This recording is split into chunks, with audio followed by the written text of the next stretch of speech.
अस्सलाम वालेकुम वीवर, आप देख रहे हैं KNN न्यूज़ और मैं हूं नूर हसन। वीवर, आज मैं बात करूंगा जनरल रिटायर आसम बाजवा की जो स्टोरी है उसके ऊपर। जब ये स्कैंडल शाया हुआ था उस वक़्त किसी भी टीवी चैनल के ऊपर ना तो इसकी न्यूज़ चली थी और ना ही तरदीद चली थी। इवन के बाजवा साहब का भी कोई जो मौक़िफ़ है वो नहीं आया था। सबसे पहले मैंने इस खबर की तरदीद की थी कि ये जो स्टोरी है ये जिस वेबसाइट के ऊपर चलाई गई है ये वेबसाइट एक बोगस वेबसाइट है, फेक है और इसका कोई वजूद नहीं है। मगर जैसे जैसे टाइम पास होता गया, जैसे जैसे दिन गुजरते गए, स्टोरी में जान पड़ती गई और आज जनरल रिटायर बाजवा आसम नसीर बाजवा साहब ने खुद इस चीज़ का एतराफ़ कर लिया है कि उसकी 70 मिलियन की प्रॉपर्टी है, ऑफशोर कंपनीज हैं और एक जो बिज़नेस की चैन है वो है। उसमें उन्होंने ये वजाहत भी की है कि उसने 60 मिलियन जो है ना वो बैंक से लोन लिया है और बाकी जो 10 मिलियन है वो उनके अजीज़ो अकारब की इन्वेस्टमेंट है।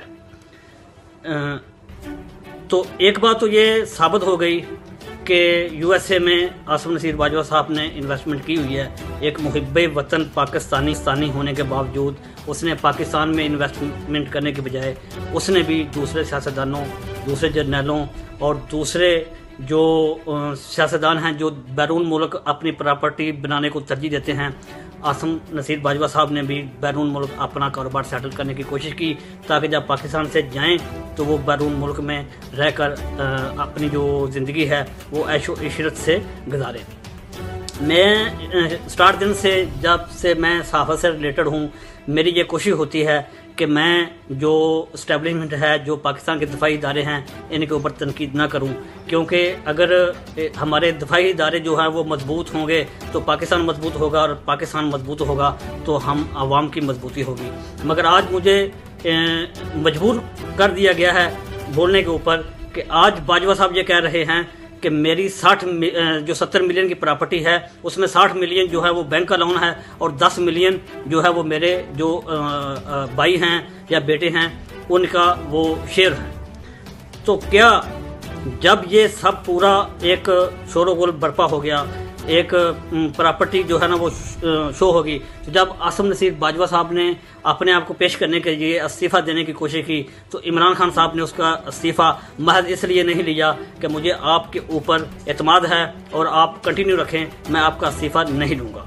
इसकी क्या वजूहत है? इमरान खान साहब आप तो कहते थे कि जो भी जिसके ऊपर भी कोई इल्ज़ाम लगे इस्तीफ़ा देने की ज़रूरत नहीं है, आपने उसका इस्तीफ़ा एक्सेप्ट नहीं किया। तो क्या मैं ये पूछ सकता हूँ कि ये जो आपने एहतसाब का जो रेट लगाई हुई है और आप कह रहे हैं कि एहतसाब, आप सिर्फ और सिर्फ एहतसाब के नाम पर इंतकामी कार्रवाई कर रहे हैं, आप इंतकाम की सियासत कर रहे हैं। आपने जो एहतसाब का नारा लगाया है वो सिर्फ और सिर्फ नून लीग के लिए है। क्या मैं पूछ सकता हूँ कि जो साबिक वज़ीर आज़म पाकिस्तान नवाज शरीफ साहब हैं उनके ऊपर क्या इल्ज़ाम है? उनके ऊपर भी एक पनामा लीक्स में एक स्कैंडल छपा था और किसी भी अदालत ने उसके ऊपर जो इल्ज़ाम लगे थे उसको साबित नहीं किया। उसको अगर सज़ा हुई थी तो शायद आपको याद हो कि अकामा के ऊपर हुई थी। जितने भी उसके करप्शन के इल्ज़ाम आपने लगाए हैं वो किसी नैब में, किसी अदालत में अभी तक वो साबित नहीं हो सके और उसको ना सिर्फ मुल्क बदर कर दिया गया बल्कि जो पाकिस्तान की तरक्की के लिए काम हो रहा था आपने उसको भी मिलिया मेट कर दिया और पाकिस्तान की जो तरक्की का एक सुनहरा दौर शुरू हो रहा था, गरीबों को जो रिलीफ मिल रहा था, आपने वो ख़त्म करके गरीबों को फिर कर्ज़ों की दलदल में दंसा दिया है। और आप एहतसाब अगर आपने करना है तो आप जंगीर तरीन का नाम क्यों नहीं लेते? जंगीर तरीन को आपने अरबों रुपए की सब्सिडी देकर वापस क्यों भेजा? फिर आप के जो इर्द गिर्द लोग बैठे हुए हैं उनका आप एहतसाब क्यों नहीं करते? अगर आपने एहतसाब करना है तो फिर सबको आपने एहतसाब में शामिल करना चाहिए। क्यों आप एहतसाब के नाम पर जो इंतकाम की जो सिचुएशन है वो आपके सामने है, जो गुड गवर्नेंस है वो आपके सामने है। जो इस्लामाबाद के अंदर अभी जो स्ट्रीट क्राइम जो डकैती, जो राजधानी, जो अगवा के वारदातें हो रही हैं, इवन के नजायज तजावजात की भरमार हो रही है। जब नजायज तजावजात होती है उस वक्त तो आप नहीं, कोई भी हुकूमत का इदारा उसको नहीं रोकता, उसके जो कलाकमा नहीं करता, और जब वो तजावजात कर देते हैं फिर उनको गिराने के लिए आपकी मशीनरी हरकत में आ जाती है। जब एक जुर्म हो रहा होता है उस वक्त सब इदारे जितने भी हैं उन्होंने आंखें बंद की हुई होती हैं, और जब वो जुर्म की जो जड़ें हैं वो फैल जाती हैं तो फिर उसको काटने के लिए हर इदारा वो मुतहरक हो जाता है, जिससे ना सिर्फ मुल्क को नुकसान होता है, ना सिर्फ उस शहर को नुकसान होता है, ना सिर्फ उस अवाम का नुकसान होता है जो नजायज तजावजात की मद में अपने घर बनाते हैं और फिर उनको गिरा दिया जाता है। इसलिए जब ये नजायज तजावजात हो रही होती है उस वक्त ही रोकना चाहिए। इसलिए मेरी आपसे गुजारिश है कि ये जो आपने एहतसाब की रेट लगाई हुई है इसको ख़त्म करो। अगर एहतसाब करना है तो फिर वो मुअज़्ज़ज़ जज हो, वो एस्टेब्लिशमेंट का आदमी हो, वो रिटायर जनरल हो या कर्नल हो, या उसका किसी भी इदारे के साथ तल्लुक़ हो। अगर एहतसाब करना है तो फिर एहतसाब सबका होना चाहिए।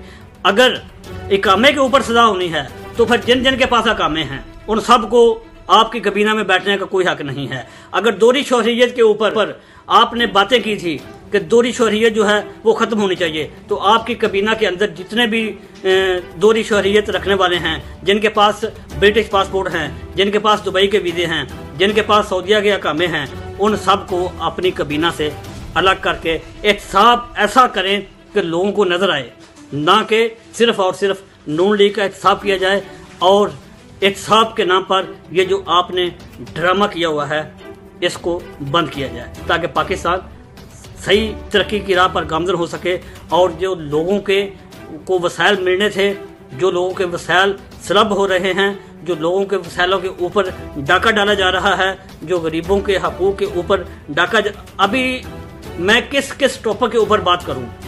पाकिस्तान एक ज़रई मुल्क होने के बावजूद अभी गंदम दरामद करना पाकिस्तान ने दरामद करते थे, और आज आपने दूसरे मुल्क से गंदम जो है ना वो मंगवानी शुरू कर दी है। तो इसके ऊपर मैं क्या बात करूं कि पाकिस्तान के इदारे, पाकिस्तान के महकमे जो काम कर रहे हैं वो किसी से ढके छुपे नहीं हैं। अगर यही हालात रहे, यही आपकी जो एहतसाब के नाम पर जो इंतकामी सियासत की जो रेट है ये चलती रही, तो पाकिस्तान का जो अंजाम है वो बहुत बुरा होगा। तो आज भी वक्त है कि अगर एहतसाब करना है तो फिर सबका होना चाहिए, नहीं तो फिर ये ड्रामा बंद करो।